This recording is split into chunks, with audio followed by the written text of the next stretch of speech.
Good. Yeah. Gee, I can barely see it. It's small. I wish they had a projector and a bigger screen. I know. We used to be in the opposite end of the spectrum. So, I'm a professor in computing science. I'm not in medicine. I'm also the scientific director of Alberta Machine Intelligence Institute, which is an institute that focuses on machine intelligence. So machine learning, AI in general. I'll talk about the center later on.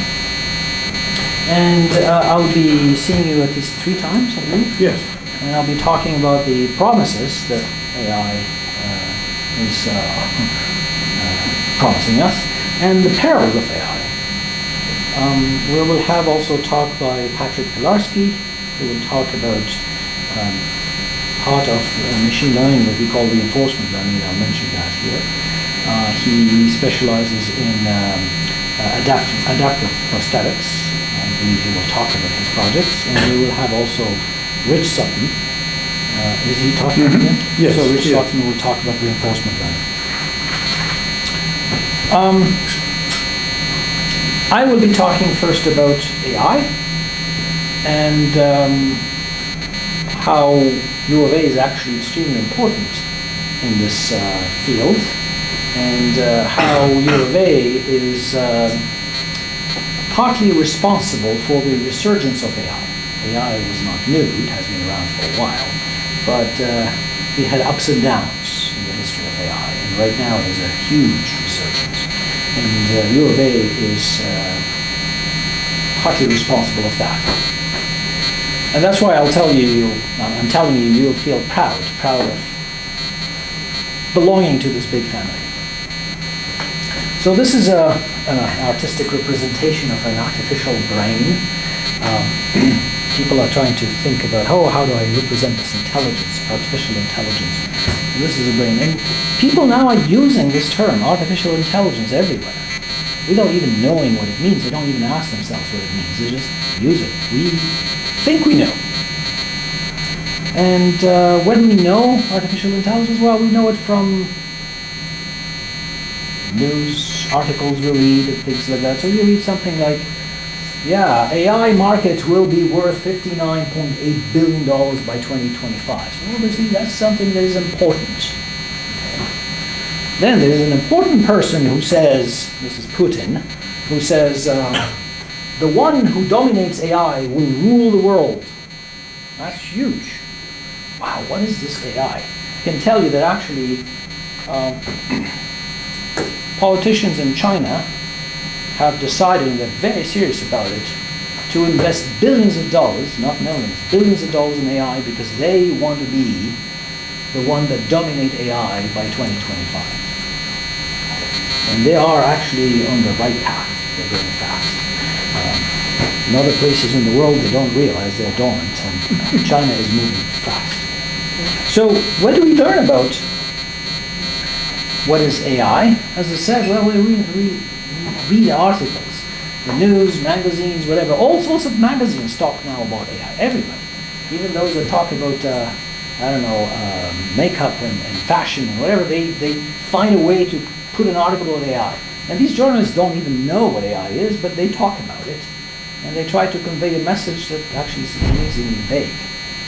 The other source of information are movies. So you look at movies, and they talk about science fiction stuff, and we think, oh yeah, that's AI. But that's not AI. Movies and the media portray an unrealistic picture of, and often actually very pessimistic, of what AI is and can do. The biggest problem I have with this image that they are trying to portray is that they say, well, them, the machines, and us, the humans. So it creates like, an enemy against us. It's the machines versus humans, them against us. So now it becomes an existential threat. They are invading us. And that's the wrong image. I don't want to look at it that way. And most movies are like this. If you want to know what AI is, look at your phone. Okay? Your phone is filled with AI stuff. The technology that we reach today is there. That's what we have. Don't look at the movies. Yeah, movies actually help us imagine what the future is. So when Jules Verne wrote 20 milieux sous la mer, or De la Terre à la Lune, so the stories, the novels about traveling to the moon, at that time it was impossible. Who would think that we will go to the moon? Yeah, we went to the moon in the 60s. Okay, so the movies today also talk about things that could happen in the future. Nobody believed Jules Verne when he wrote it in the 19th century. So some of the things may be realized in the movies, but don't take it at face value. Okay.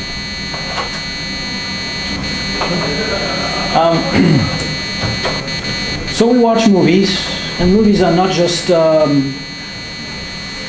from today. In the early days, in the 60s, who has seen 2001: A Space Odyssey? Very few. Gee, you should look at it. This is a classic. If somebody tells you HAL 9000, you need to know who it is. That's important. So go and borrow it from the library and watch it. It's a big deal. The important thing here is because already in the 60s they were talking about them against us, the machine against us. HAL at one point refused the order of a human.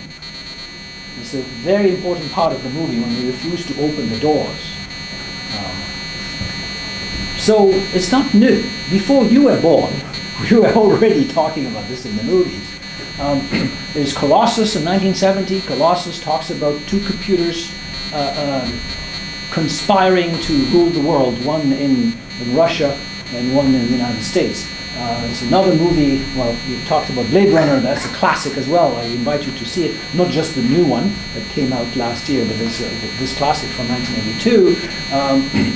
War Games, this is also another classic where the computer started the Third World War, launching these missiles. Of course, everybody looked at Terminator with Arnold Schwarzenegger. There's Daryl, also these are kids that are built by the military to become soldiers. AI, talked about AI. There's iRobot. This is a person who falls in love with an agent on the phone. Can be possible one day. Quite interesting. There's Transcendence, Ex Machina, and so forth. Every year you have a panoply of these movies, and it's always the same thing: them against us. Okay. So definitely that's not the real AI. We haven't reached that kind of level. Certainly not what we call weak AI today. And this is one of my tweets, just to advertise my Twitter account. If you really want to know what AI is capable of today, follow me on Twitter. I post a lot of current accomplishments. So it's not that. But I'll tell you now the story about how the resurgence happened. Why the Chinese government is amazingly excited about AI. You'll see how U of A is involved. So in 2009, a certain David Silver, an Australian guy, came here to do a PhD. And he did a PhD with Rich Sutton, who is specializing in reinforcement learning, and Martin Miller, who specializes in heuristic search and planning. Martin Miller is an avid player of Go. He's a master player at Go. Go, in China they call it Wei Qi. Go, the name Go came from Japanese actually, because the Westerners were introduced to the game Go via Japan, not via China, even though it was invented in China 3,000 years ago. What's special about Go? Go is an amazingly simple game. Kids play it. It's amazingly popular in Asia. Not very played here, but in Asia it's a big thing. But what's special about Go is that even though it's simple, it's very hard to program in a computer to play against humans. Why? Because the search space is very big. There's so many possibilities. And it's in the order of 10 to the 170 possibilities. It's too big. It's bigger than the size of the universe. So it's extremely complicated to do strategies to search in this big search space. And that's why computers cannot beat 9-year-old kids playing at that game. Even though we can beat the best at chess, we can beat the best at checkers and other games. I mean, humans cannot compete against a computer at chess. But at Go, kids can beat the computer. So David Silver was also a player at Go. It's a 19 by 19 grid. That's the standard one. There are different sizes, but the standard one is 19 by 19 grids. And you have these stones, black and white, and you try to get territories. You surround your enemy and get territories. So he did his PhD with these two people, and he built the first, in 2009 when he defended, he built the first computer Go program that can reach the master level. You can't beat the humans yet, maybe kids. But that was a huge achievement. Okay. There are competitions where you have many people around the world working on this problem, and you have competitions between these programs, and we're proud to say, well, we beat all the others, but we can't beat humans. So now David Silver graduated, and he was hired in London by a very young company that started in 2010 called DeepMind. DeepMind didn't have a product.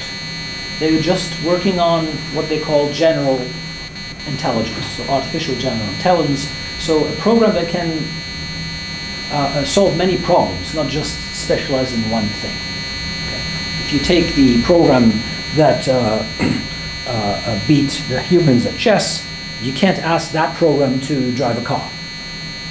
You can't ask that program to recognize pictures.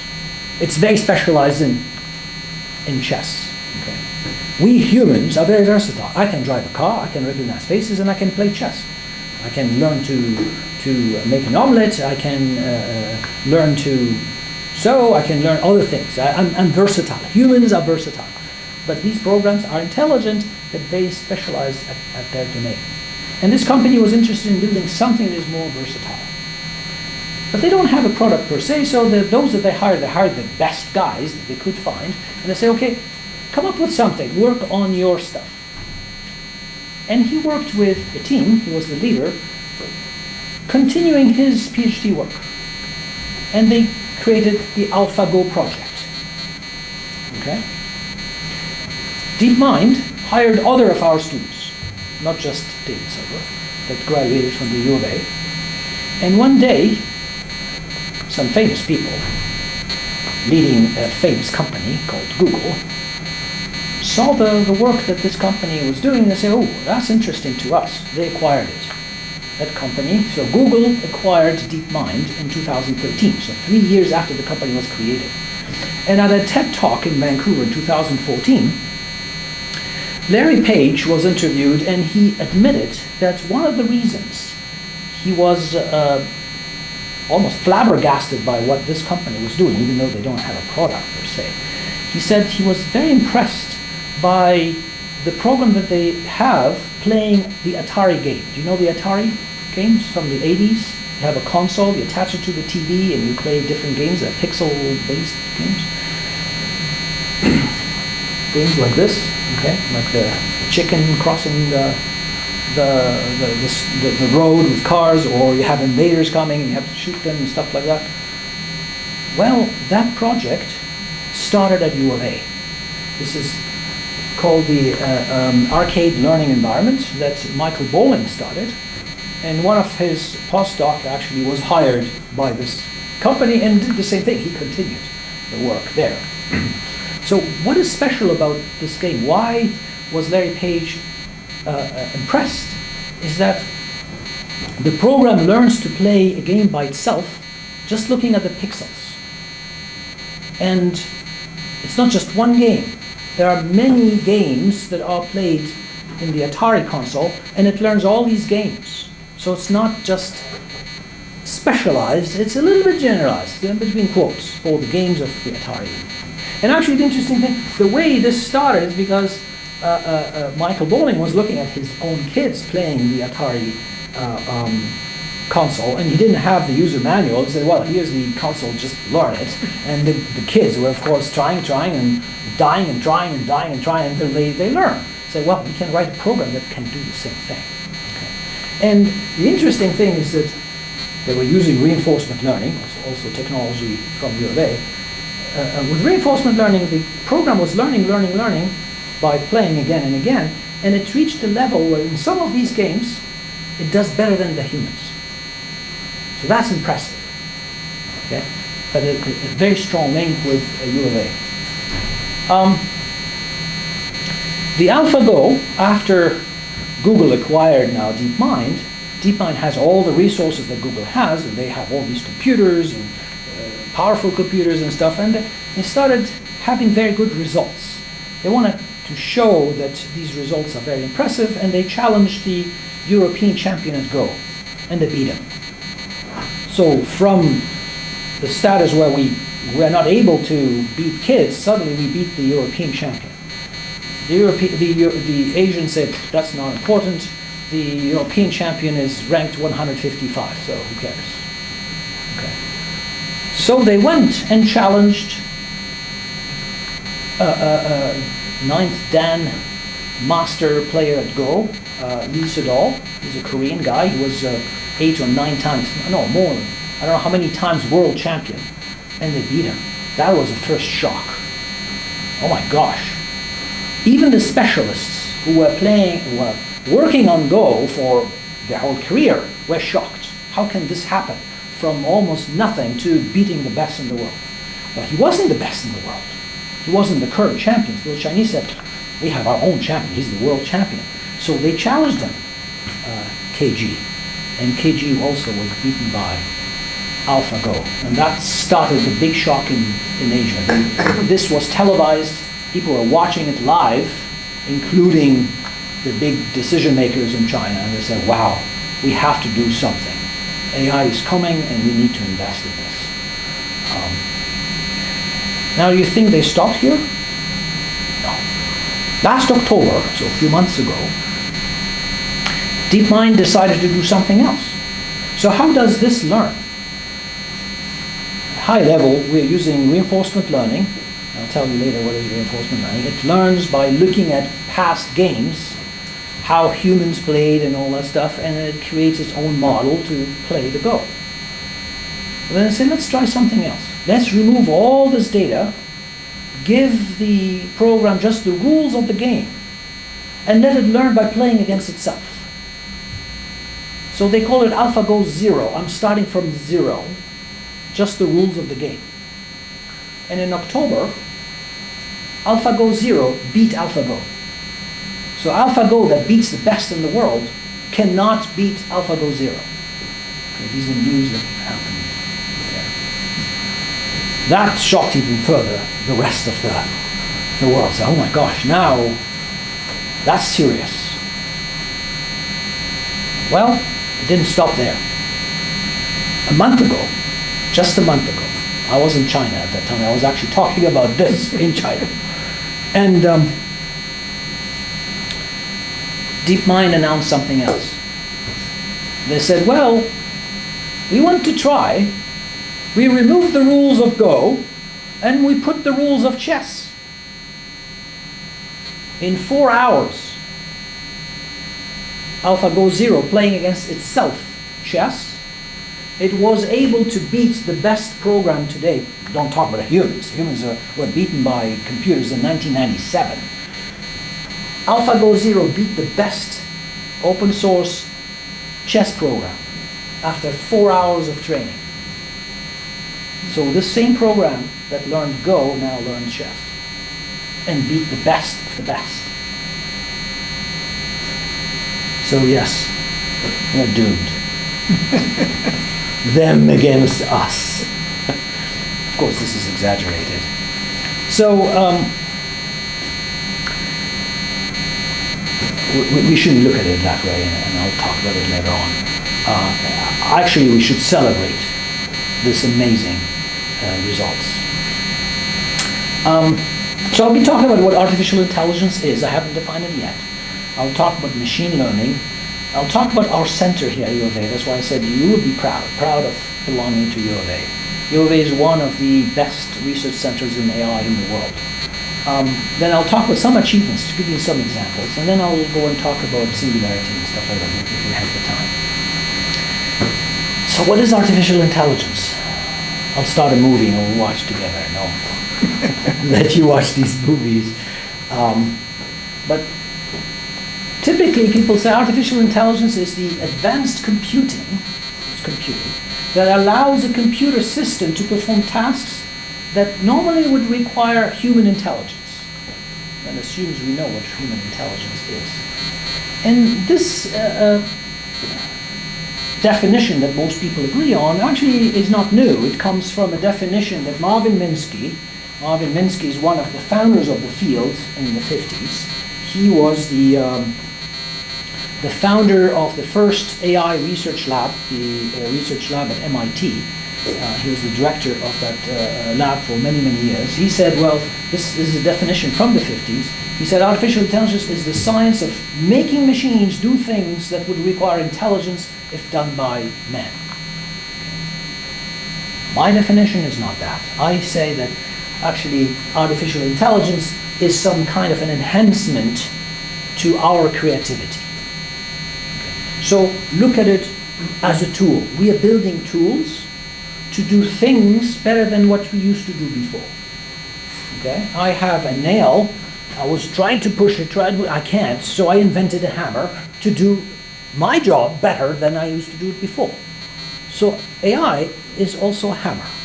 I'm not going to say hammer is against human against hammer. No, it's my tool. I put it in my toolbox and I use it when I need it. Okay? And with AI we're doing the same thing. We're building tools to do things, often boring things, better than us, so we humans can do other things. Okay? So for me, AI is just an enhancement to my capabilities.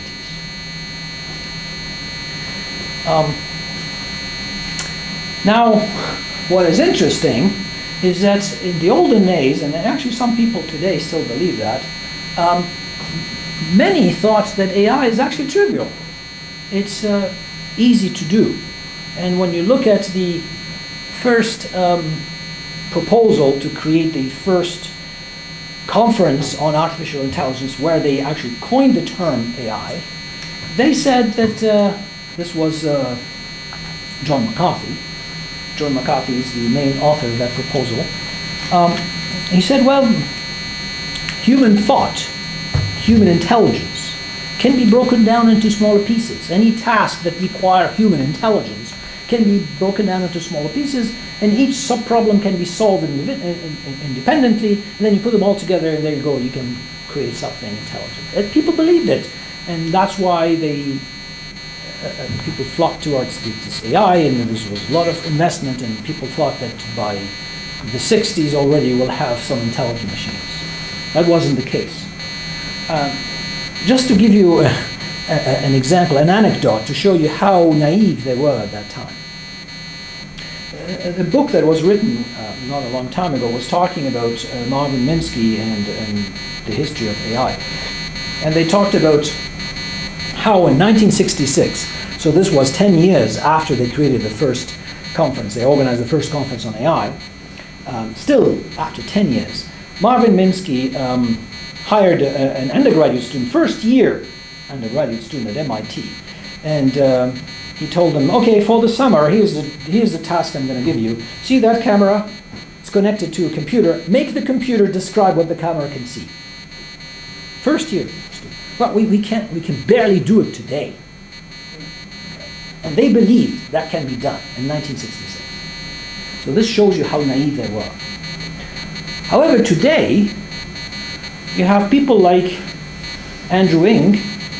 Andrew Ng, he's a professor at Stanford University. He's the founder of Coursera, the MOOC company. He was the main chief scientist at Baidu. Baidu is the equivalent of Google for China.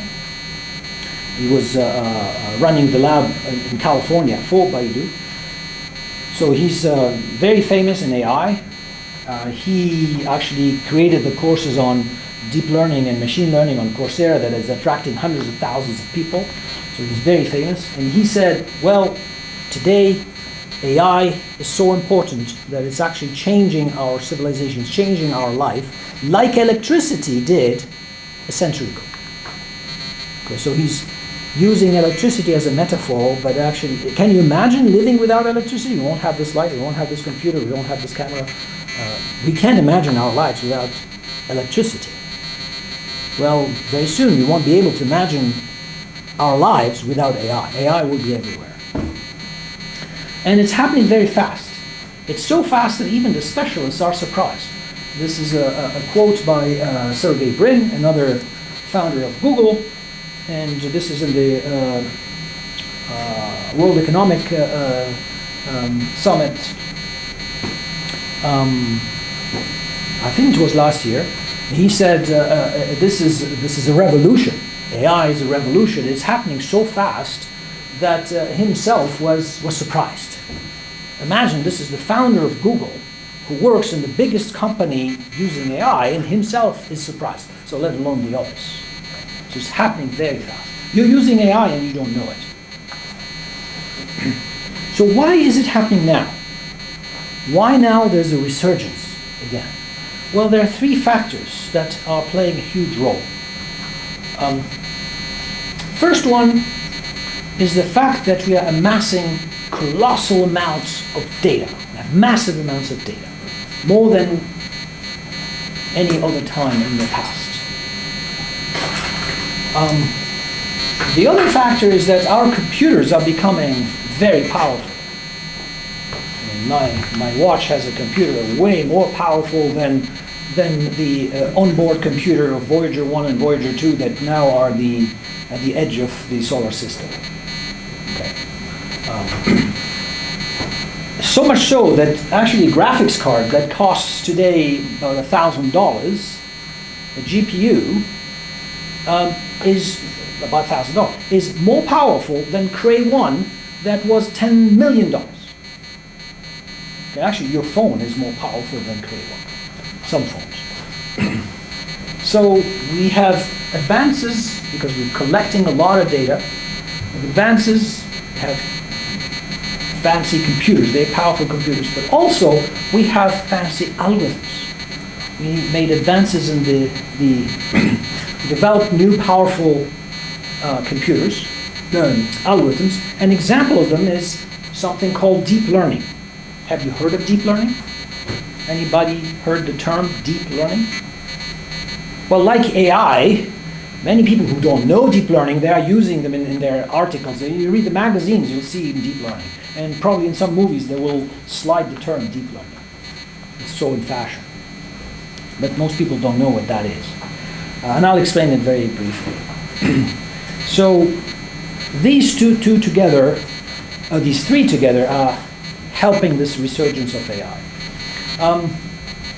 To the point that actually deep learning is becoming synonymous with AI. People think it's the same thing. They're not. Okay? Deep learning is part of AI. So what is this deep learning? And like they had a big impact in the resurgence of AI, Canada in general has a huge part in AI today, in deep learning in particular. So I'll tell you how. So what is deep learning? In the 50s, when they started AI, people started thinking about how can I reproduce what's in the brain. We don't know what's in the brain. But what we know is that we have like neurons, and neurons are connected. You have dendrites, you have an axon, you have we know rudimentary knowledge about how the brain functions. And they tried to simulate it. So they created what we call neurons, artificial neurons, that are connected to each other through layers. This is in the 50s. And they said, okay, well, we don't have powerful computers. We will use what we can with the memories that we have. And they created limited number of layers. This is called the input layer. This is called the output layer. And then we have one hidden layer. And then information comes from the input layer and is propagated to the output layer. The output layer will tell you something. And we tried to teach this network, becomes a network, to recognize something. So this is called an artificial neural network. Each neuron, when you zoom in a neuron, is something like this. So you have the node here. The node gets some input. Each input has a weight. Okay? And then the neuron has a function that will, it's an activation function that will decide, it sums up everything that is coming in here, based on these weights, and the activation function at one point will decide, okay, I'll fire a signal out, and it goes out to the output. The out will connect to different layers and the different nodes of the second layer. And very similar to a neuron. Okay, so you have the dendrites getting signals from different other cells, different strength of these signals, so like these weights, and then the cell itself at one point will send the message through the axon. Okay, that's the only similarity. Okay, the rest is all artificial. But they managed to learn things, train this. We can talk about this later when I have the chapter of machine learning.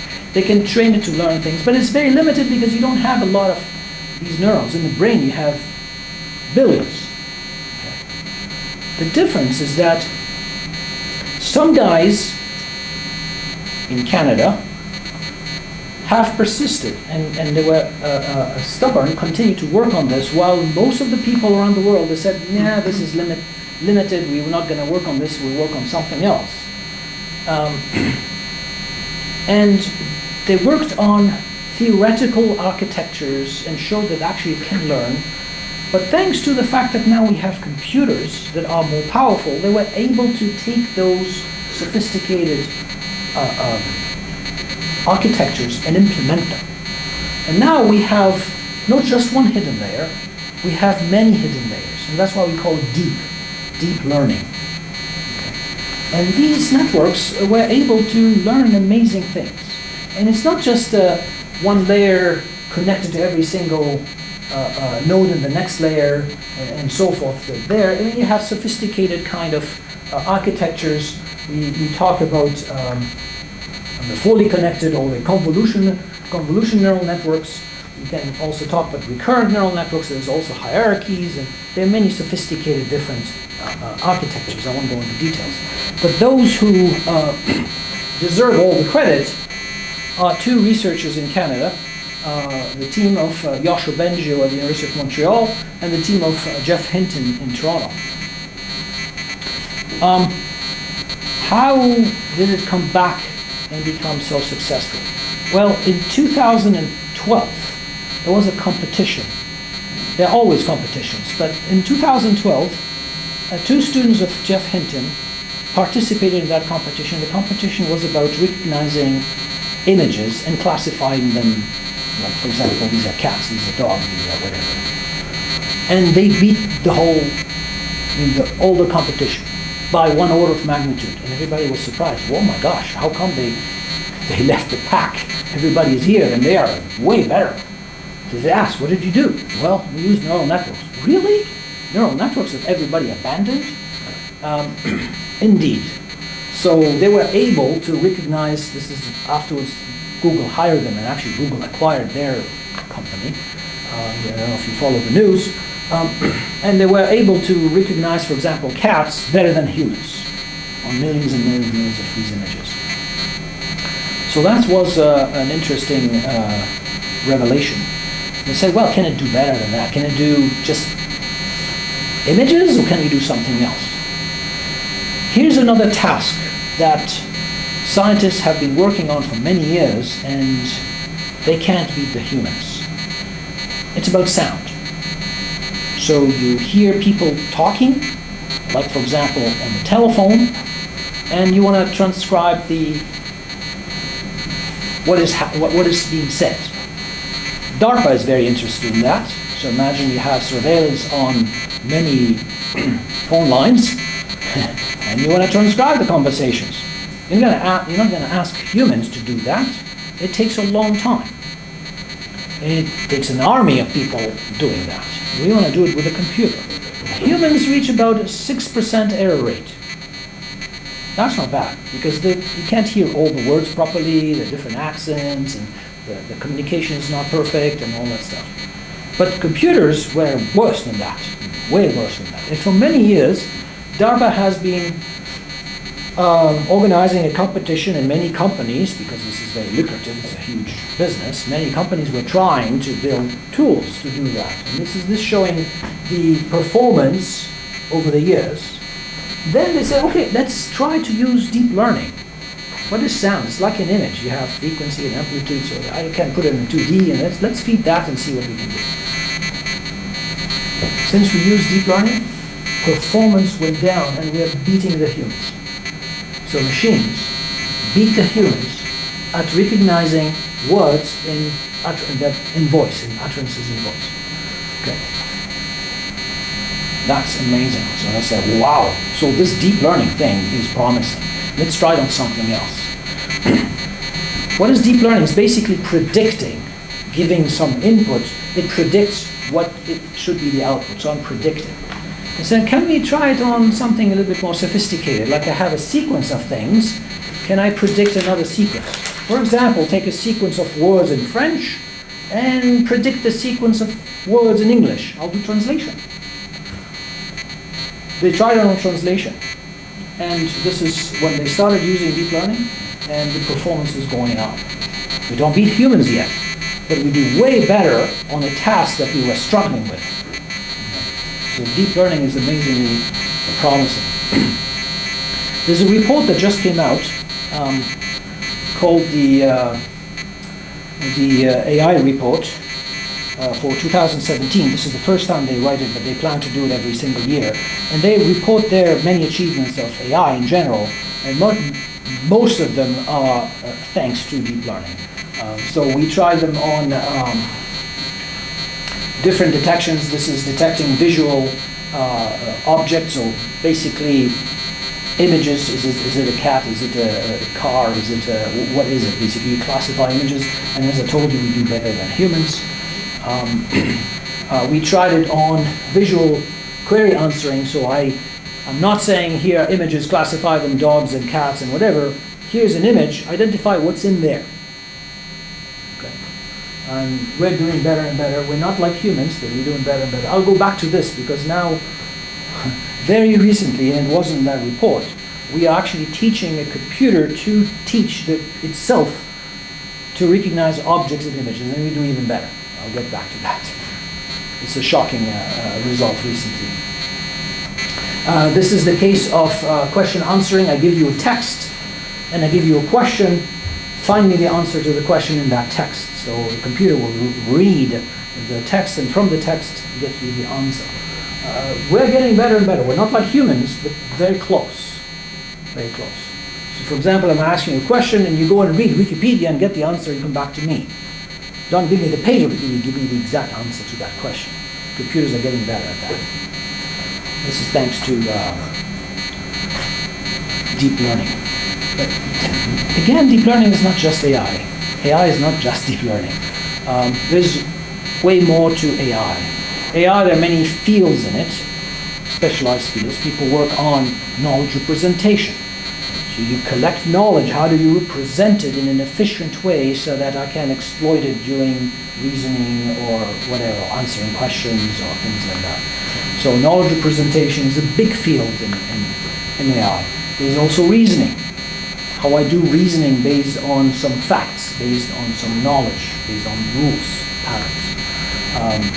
There's also planning. I have to do this, then I have to do that. And we do it unconsciously, we humans. But there's something happening in our brain when we're doing planning. So how do you communicate that to the computer so that the computer can do this planning? In addition to knowledge representation, reasoning, and planning, we have also learning. The machine learns to do things, predicting things, classifying things, choosing actions, and so forth. And I'll talk about learning later. There's natural language processing. We use a language to communicate. If we want the machine to be intelligent, it has to communicate with us at that same level. Okay, so there's natural language processing. There's also vision, computer vision. How can this computer connected to a camera describe what the camera sees? We thought we could do it in 1966 as a summer project with an undergrad student. Well, it's a field now in computing science, in AI. Okay. So I'll zoom a little bit more on learning. This is what we call machine learning. How does a machine learn? Well, machine learning provides these means to the machine to learn from data. We give it data, and it interprets that data, extracts some patterns that discriminates different classes, let's say, and then it builds models to adapt to new data. So machine learning basically is the ability to learn from experience and adapt to an environment that is changing. And deep learning is part of machine learning. It's one of the techniques that exist in machine learning. It's one of the tools. It's not the only one, so it's definitely not equivalent to machine learning. It's definitely not equivalent to AI. It's part of AI and part of machine learning. And there are many other techniques like deep learning. So what are these techniques doing? We call them supervised learning. So basically you have data that has been labeled by an expert, and you have data that hasn't been labeled, data that is new. And then this program, whether it's deep learning or something else, will go over this data and extract some model. I'm representing that model as a cloud. Okay. Can be many different things. Can be formally, it can be some special data structure like a tree, it can be a hyperplane in the space, whatever. Doesn't really matter. I'll make it a happy face there, and then I use that model that I built to automatically label these objects that I have never seen before. And in deep learning, what's special about deep learning is that that model is basically a neural network with deep layers. Okay. But there are many other things that I can have in that cloud. They all learn the same way. I have to provide them with training data. They train on that data to build a model that will be used for new objects. I think I have examples later. So AI is much more than just deep learning, and what is special, however, about deep learning compared to other methods is that the more data I give it, the better the performance. All the other methods seem to plateau somewhere. It's like the other methods don't know how to handle extra data, while deep learning keeps on getting better and better and better. And that's why they end up reaching the level of humans, by giving them millions of these images. A human, you don't give them millions of images. A child, after a few cats, will say, well, that's a cat, and that's a dog. They don't look at a million cat. But deep learning, that's how they manage to learn what a cat is and what a dog is. But it's an interesting characteristic that the more data you give it, and since now we have a lot of data, remember I said one of the factors that AI is coming back is that we now have a lot of data. So we can give it to algorithms like this, and it learn to differentiate different classes. Another paradigm in learning called reinforcement learning, and I mentioned that later, is part of machine learning, and this is what U of A is specializing in. So here are some examples, and reinforcement learning is not using this paradigm, it's a different one. But here are some examples that use this kind of framework. Spam. In your email, your tool that you're using to read your email will observe you, what you delete and what you read and answer. What you don't read and delete, they will look at what characterizes that, and what you read and answer, so what you delete and don't read has some characteristics, and the others have some characteristics, and then it builds a model. That's the training. Then you have new email coming in, it was never seen before. It uses that model to automatically label this as spam. I'm not going to show it to you, I'll put it directly in the spam folder. Oh, this is important because you always answer it. Oop, it shows it to you. Okay. So you're using already machine learning and AI without knowing. Another example, go to the bank. You ask for money, a loan. They have to decide, should we give you the loan or should I not give you the loan? It's business. I'm not going to give you a loan if the probability to pay me back is low. I want to give you money if I know that you will pay back and pay your interest. So how do they know that? Well, they look at past data. Other people who took a loan, and they know who paid back, who didn't pay back. And from there they build a model based on their age, based on their social status, the job, do they have a car or not, and where do they live, and all that stuff. It builds a model, and then it looks at you as the new data and will automatically classify you. Okay? So we're using this already. Same thing with transactions. When you go and buy something with a credit card, there's an authorization that goes to the main computer to say, should I authorize this transaction or not? Well, there's a model that was built about you using previous transactions, that your previous purchases, and it knows whether this is a legitimate transaction or not. Okay, so it labels it automatically. Other examples, since we are in fact with medicine, we use machine learning as well to learn from past patients, to build a model, and then we use this model with new patients and provide decision support systems to doctors. Okay? About diagnosis, about prognosis, treatment that we recommend, and so forth. Here's another example related to medicine. Paraplegic cannot even move a joystick to move the wheelchair. Well, with the human-computer interface, brain-computer interface, so this is just like a swim cap with sensors, we can read the brain activity, and then we train the computer to recognize some activity associated to some things they want to do. For example, we ask the paraplegic, think about moving your toe. They can't, but just by thinking of moving their toe, there's part of the brain that is active. Okay. And then the computer learns that. And then say, think about moving your finger, or think about moving your arm. They can't, because they're paraplegic.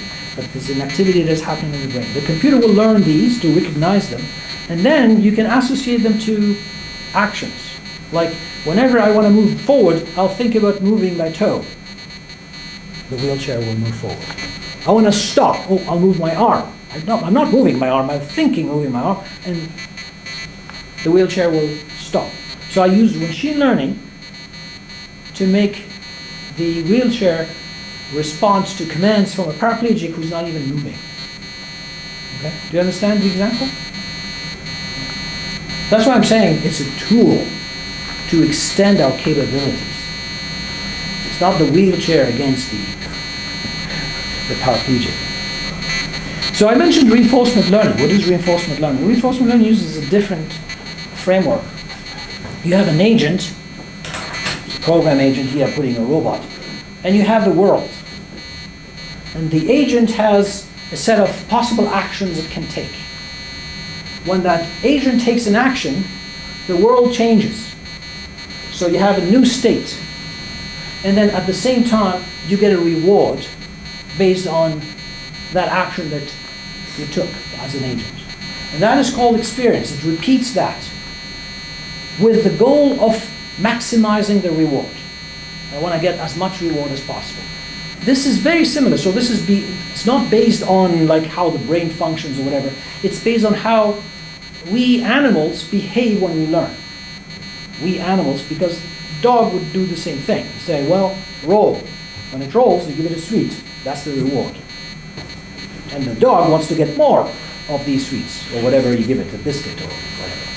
Okay? It wants to maximize that. So whenever it hears roll, it will roll. Give me your paw, same thing. And the child, same thing. You say, don't do this. Okay, when they do something bad, that's a negative reward. When they do something good, say, very well done, good. And you may give them also reward, another kind of reward, a sweet or whatever. So we learn that way, and the computer can learn that way too. So basically what you have an agent, you have an environment, you have a set of actions that it can take. And at one point it decides to take one action that changes the environment. The interpreter will say, oh, this state is this, but by the way, you have this reward. It can be positive or negative reward. And this agent will do that again and again with the goal of maximizing that reward, so each time it will learn to choose the right action to take. Yeah? And this has been used in many applications, particularly robotics, because the robot is taking actions, whether to move things or to move itself, turning right, left, or whatever, to go somewhere. And many of these games, like AlphaGo and Alphago Zero, are based on this kind of algorithm, reinforcement learning. There's a lot of research now where we're combining reinforcement learning and neural networks, or deep neural networks, and we call them deep reinforcement learning. But here's some examples. This is also from U of A. You have adaptive prosthetics that Patrick Pulaski will talk about. How it became actually more known outside the research environment and research community is when Andrew Ng, that I mentioned before, and his team at Stanford University used reinforcement learning to train a helicopter to do fancy maneuvers without piloting it, so it was completely autonomous. And fancy maneuvers and when you have wind and when you have different, very difficult conditions, and it wasn't just flying from one place to another, it was really doing complicated maneuvers, just by learning and trying to get a maximum reward. Of course, you don't release the helicopter, say, okay, learn, and it'll crash. So you learn in a simulation kind of thing, and then when it knows what actions to take in these conditions, then you release it, and so there are videos online, you can go and see them on YouTube, and people look at them on YouTube and say, wow, how can you do that? Well, it's reinforcement learning. Reinforcement learning cannot just be used in these kinds of robots. You can use them in very large robots, like here at U of A, we're working with the Drayton Valley water treatment plant. The whole plant can be seen as a big robot, and there are actions to take. You have the membrane that is filtering the water, and at one point you have to reverse the water to clean that membrane. So there are different actions like changing the pressure, changing the direction of the water, and all that stuff. The whole plant is automated, and it learns to maximize the time when to do it, such that you have the maximum water being cleaned and passed through. So instead of have engineers who follow special rules, and it sometimes works, sometimes it doesn't work, you have sensors in the river that will detect the kind of stuff that is in the water and will make decisions based on that to change the pressure, change the direction of the water, and so forth. Okay. And it does way better than what humans would do. So it's automate the whole thing. So here's another amazing result that came out very recently linked to reinforcement learning. I mentioned the fact that deep learning was very good at identifying objects in a picture. And we're doing almost like humans. These architectures for the neural network, deep neural network, was done by humans. Humans created this architecture and say, okay, now learn. And it learned to identify these objects. So they used reinforcement learning and they said, why can't we learn how to build this architecture? So we'll automate the machine learner, the human. And what happens is that the architecture that the reinforcement learning algorithm learns to build was performing better than the deep learning that was built by humans to identify objects in an image. This is very, very recent kind of news. And of course, people are flabbergasted there. Wow. This reinforcement learning is very, very interesting. The founder of the field of reinforcement learning, one of the leaders, is Rich Sutton, and he'll be talking to you about AI and AI in the future. And he's one of the researchers at Amy. Fortunately or unfortunately, DeepMind, understanding the importance of reinforcement learning and the importance of our team here, they came and opened an office in Edmonton. And now Rich Sutton works with them for 75% of his time. So 25% in our department and with Amy, and 75% for the DeepMind company. Amy is our Machine Intelligence Institute. We were founded in 2002. We used to be called AICML, so we reside at the University of Alberta. We are housed here, and we've been funded by the province in the last 15 years, about $40 million. We're very grateful for that. We have about 120 people, depending upon the semesters, 12 professors, some staff, the majority are graduate students. Our goal, and something interesting, and that's why I said you will be proud of the U of A. When we were renewed 5 years after creation of the center, so in 2007, the funders called international committee to evaluate the center and see how good it is and should be funded again. One of the reviewers said that this center is one of the best, top 3 centers in the world. We were very proud of that, but we had no evidence to show. And whenever we were talking about the center, we were hesitating to say, well, we are the 3rd. How do you know? Somebody said in the review, so it's anonymous. But luckily now we have some evidence. So there is a site called csranking.org. It ranks all the computer science departments in the world based on the impact of their publications. And they build a website. This is done at a team coming out of the University of Massachusetts.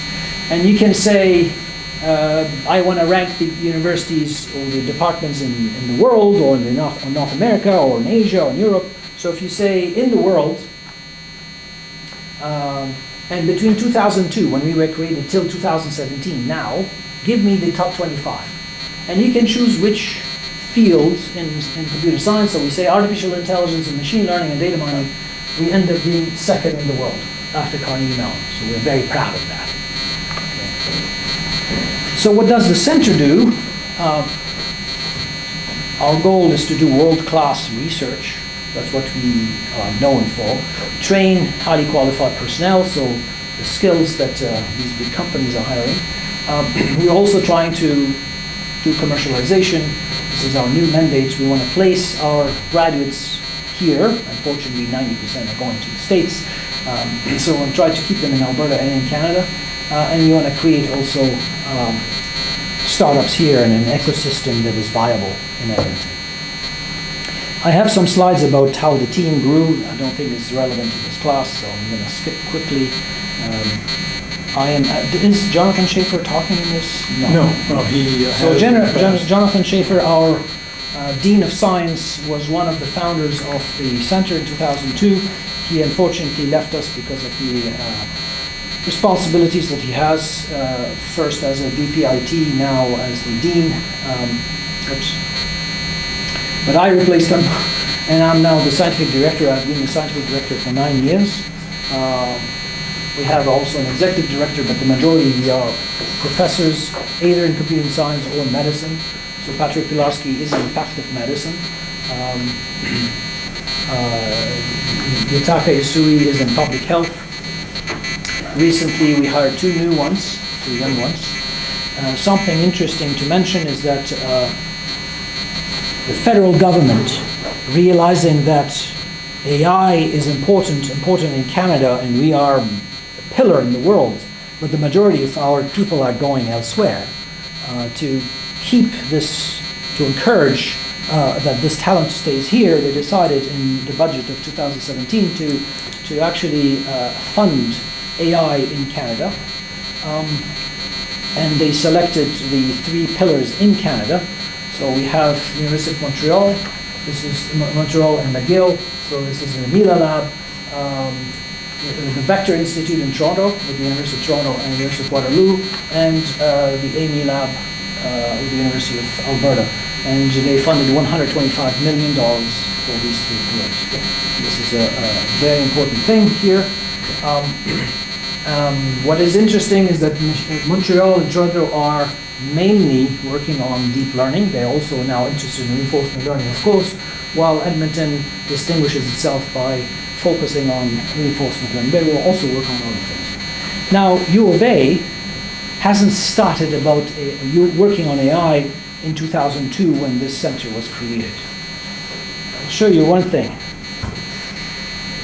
Do you know this picture? This picture was taken in 1997. When Deep Blue has nothing to do with deep learning. was called Deep Blue because it was doing deep thinking. Deep Blue beat Garry Kasparov, the world champion, unbeaten world champion in chess. Well, Deep Blue beat Garry Kasparov in 1997. This guy here, who's operating Deep Blue, he's an alumni from U of A, 1981. Okay. So Murray Campbell was hired by IBM. Actually, he went to CMU after U of A, and from CMU he was hired by IBM, and he was in the team that did Deep Blue.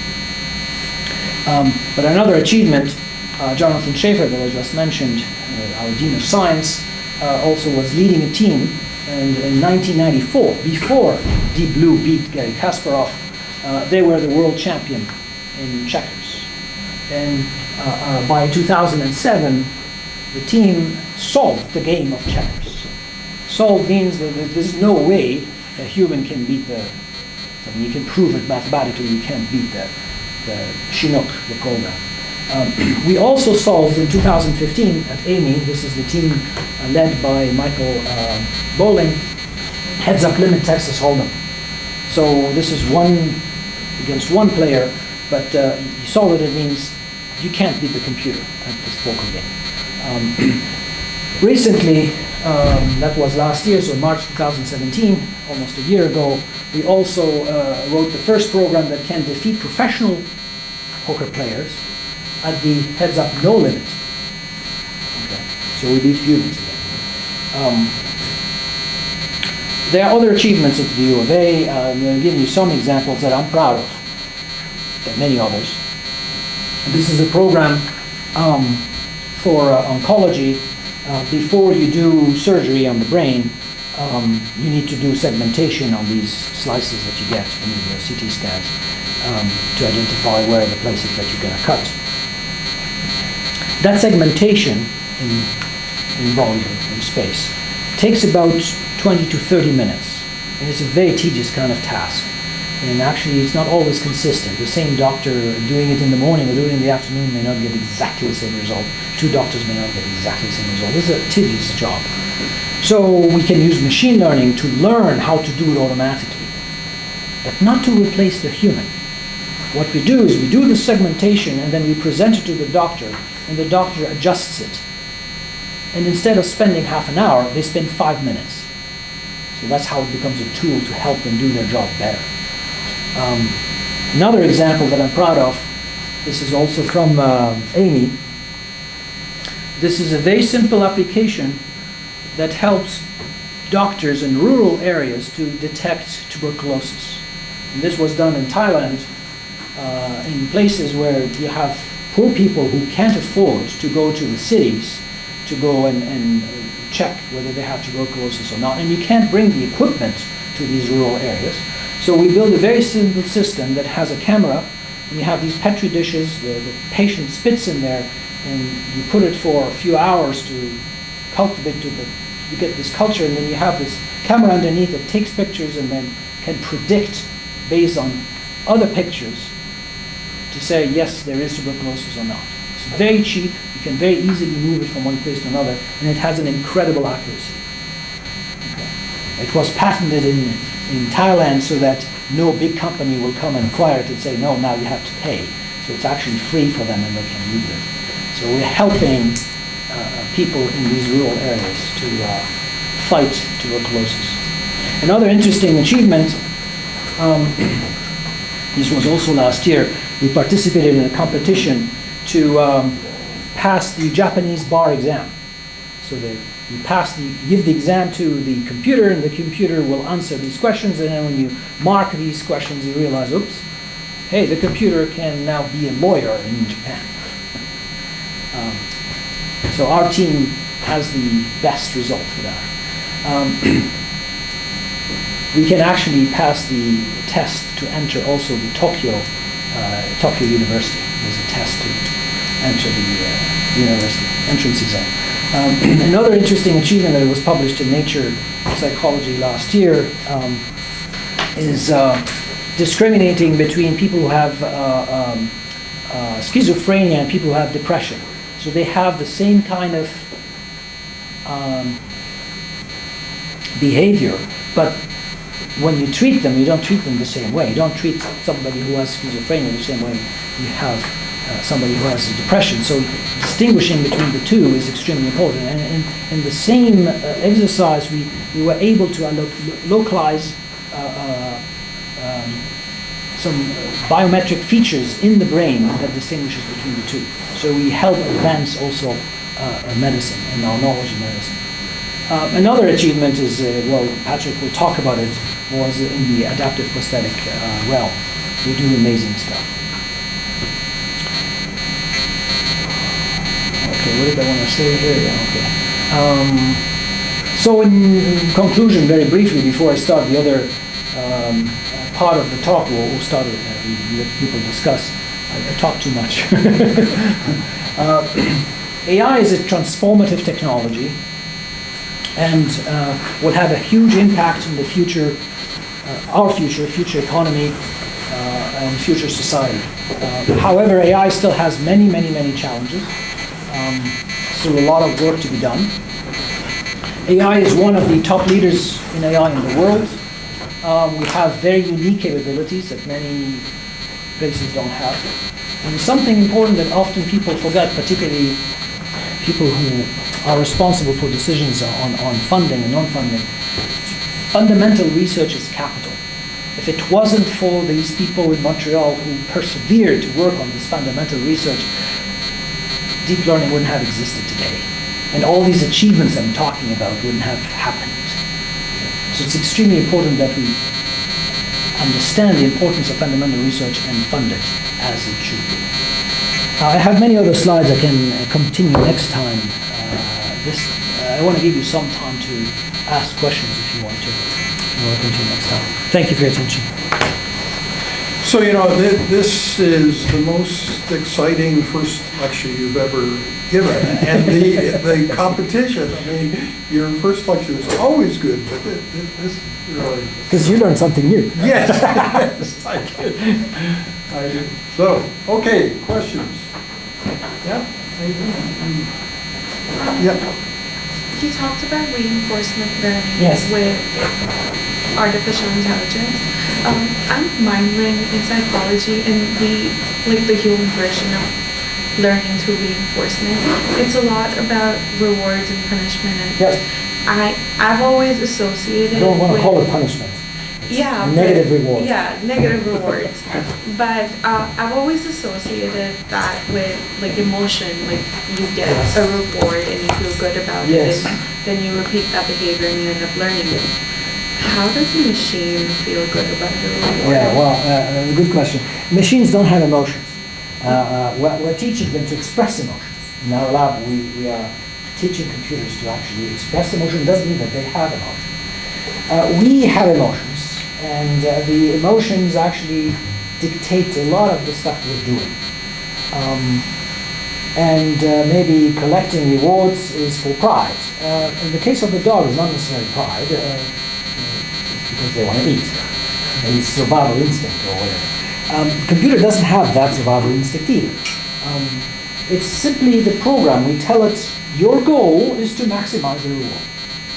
And the reward, we tell it what it is. For example, in the case of games, well, you get more points. It's not proud to be at the top of the leaderboard.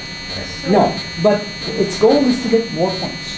That's it. So attaining the reward itself is like another secondary goal. Like it's no, part of it's doing the primary the job. goal. No, the primary goal is to get the maximum reward. So whenever it gets something negative, oh, I'm not helping the maximization of my reward. Whenever it gets something positive, say, oh, that's good, but can I get more? So it will find another action that will give it more reward. And then it will find the equilibrium. Okay, that's the best action that I can take for this situation, so I will always take this action now because I know that that's the maximum that I can get. And it stays in that loop, trying to maximize the points. That's its goal, that's all. It doesn't understand anything. It doesn't understand why it's doing it. Like we humans do understand that.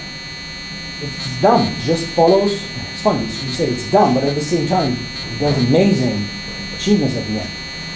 It's dumb in the sense that it just follows what you ask it to do. Maximize the reward, period. It doesn't question it. It just does it. We are driven by emotions. Machines are not. And that's a huge distinction between the machines and the humans. Totally, but I just didn't know how this reinforcement was working. Yeah, we just ask it, you maximize, that's it, and it follows that rule. So you try to maximize. It doesn't take the initiative on its own. The humans take the initiative. That machine is not taking initiative. We just try. The only initiative it's taking is choosing which action to try, but with the goal to reach the maximum reward. You had a question there? Yeah, I'm just curious. It's been a while since I took a reinforcement learning course, but if we talk about rewards, and then what if, like in your example, where there's like a cap, like a paraplegic, is it the same thing if you want to, I guess, let the machine unlearn something, to change it from a reward to a negative reward? The case of the cap, that's not reinforcement learning, that's actually typical supervised learning. But you can also indeed relearn by presenting new actions that didn't exist before. So suppose I had this set of actions that I can take, and I learn to maximize my reward based on these. But then suddenly now I have new actions that I didn't have before. I have to explore them too. So I learn to use another. If one of these new actions actually gives me a better reward, I will unlearn the previous ones. I will choose the new one. What if we want to retrain the program to look at that action that was gave the positive reward to give it? Yes. So in reinforcement learning, you try sometimes to. So we have an example in the lab where we have a Roomba machine, the Roomba vacuum machine. We remove everything from there. We just put a Raspberry Pi computer to play with this Roomba. And it tries to learn its environment. So when it hits the wall, it knows, oh, there's a wall there. And it learns to recognize the picture of what a wall represents. But from time to time it says, oh, maybe it changed. There's no wall there anymore. And it'll explore again. So that model that it builds is not static, it doesn't change. The world is changing, it has to explore again, and maybe another action is more appropriate. And it's not really unlearned, but it learns that there's something new. So do you think that computers will ever have a capacity to achieve goals that are self-motivated rather than externally motivated by a human input, say with something abstract such as art? We have computers that do art. We have computers that actually compose music. But do they really take the initiative? They don't take the initiative. Goal for themselves. We ask them to learn from a collection of other music and to generate some other music that is similar to that, or same thing with painting. But it doesn't take, it's not their own decision. They don't have self-consciousness. They don't self-awareness. They're not conscious of what's happening. It's a program that asks them to attempt something. But do you think will it happen in the future? Like that is possible? There's speculation that it's yes. I don't have evidence yet. It's possible. Who knows? We don't know what generates this self-awareness in our own being. How do you know that we are self-aware? What makes us self-aware? Or other animals, like dolphins are self-aware, dogs are self-aware. We are even still studying how kids become self-aware. At one point, kids become self-aware. They're not self-aware in the beginning, and then they become. They look at the mirrors, oh, that's me, they touch this, and then they grimace, they know it's them. We haven't understood that well enough to be able to consider it inside the computer. It may happen without our knowledge. With the Internet of Things, when you have all these objects that are connected, and some of them are intelligent, or they have a power, computing power, maybe this collection of things put together will create some self-awareness, like what is happening in our brain. We don't know. We can only speculate. Will it happen one day? It's possible. I'm not saying it's impossible, but I don't have the answer how. In a similar vein, is the ability for humans to develop emotion, but the inability of machines to do that, is that a current limitation, considering the whole idea of using it as a tool to enhance human capabilities? Is emotion ever a limitation of that, or is it something that's not? We are already working on programs that detect the emotion of the other person, and also working on programs to make the computer express emotion. Now, there's a difference between expressing emotion and feeling that emotion. For us, there are many things at play. Hormones, past experience, whatever, all these things. We don't have them in the computer. Will computers ever feel? These are tough questions. So we can simulate emotions, or simulate our behavior vis-a-vis these emotions by making the computer express emotions and understand emotions. If somebody says, okay, my neighbor died, I'm saying something that is sad, the computer can understand that I'm saying something sad, and in return answering me something that shows compassion, sympathy. But at the end something of the like day, that. that's purely a response to a stimulus, right? Yes, There's it's no- not something that the machine is feeling. Right. Now, there's a difference between simulating that and making it really feel. How do we make the machine feel? Well, we were just talking about self-awareness, and I think, I don't know how, I'm not a psychologist, but how emotion is linked with self-awareness. If we have emotions without self-awareness and vice versa, and this is not my realm of expertise. But these are very interesting questions. I think it's something that we should consider, because what makes us special as human beings is that we are emotional, and the emotions dictate what we do. If I'm sad, I may not choose this action, but if I'm happy, I may choose that action. And I'm the same person, and I'm in the same environment. I may choose different actions based on my emotions. It makes us special. And if we want the computers to be like us, emotions are to be considered.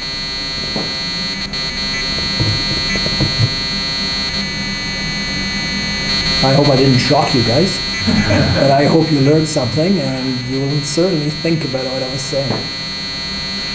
Yeah, in a way, Edmonton is the best possible place to be right now for this area.